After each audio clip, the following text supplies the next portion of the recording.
ब्रह्म छिपकर क्यों रहता है, जानने के लिए देखें ये वीडियो।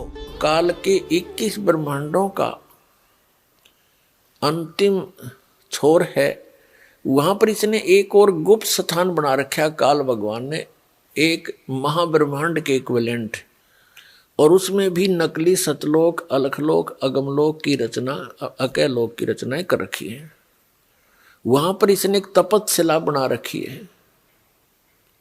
उस तपतशिला के ऊपर 1 लाख मानव शरीरधारी प्राणियों को, यानी उनके सूक्ष्म शरीर को, स्थूल शरीर तो यही रह जाता है। जैसे आपने देखा होगा बादाम के ऊपर एक छिलका होता है, वो छिलका खाने का नहीं होता, उसके अंदर गिरी है खाने की।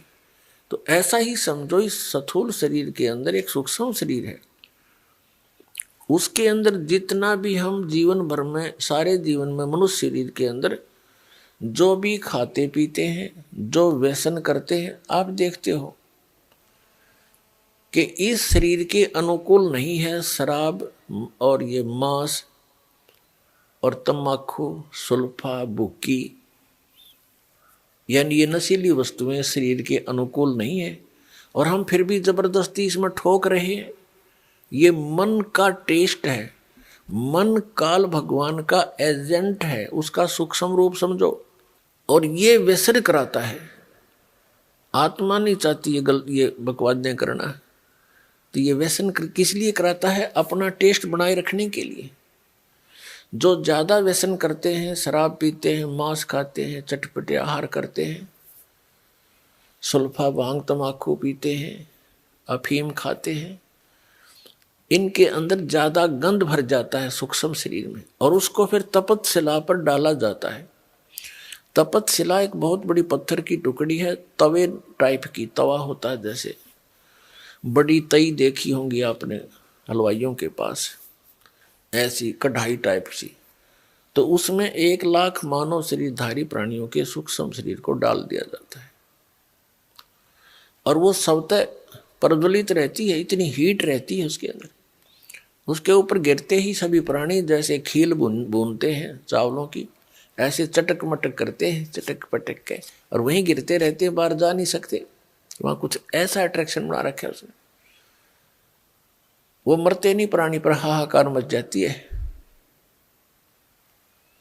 और फिर उनसे गंध निकालता जो सारा जीवन में इन्होंने खाया है, पिया है, उसका अंश सूक्ष्म शरीर में रहता है।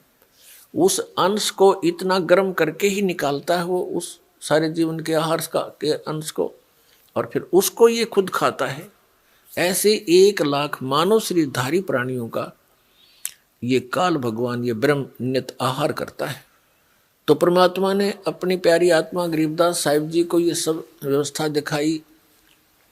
उस कसाई का वो हत्था दिखाया, जहाँ 1 लाख मानव शरीरधारी प्राणियों को यो यहाँ का ब्रह्म, जिसको ब्रह्म कहते हैं, ज्योति निरंजन कहते हैं, काल कहते हैं, और जिसको मैं ऋषि खोज खोज कर मर गए, यो दिखाई नहीं दिया किसी को।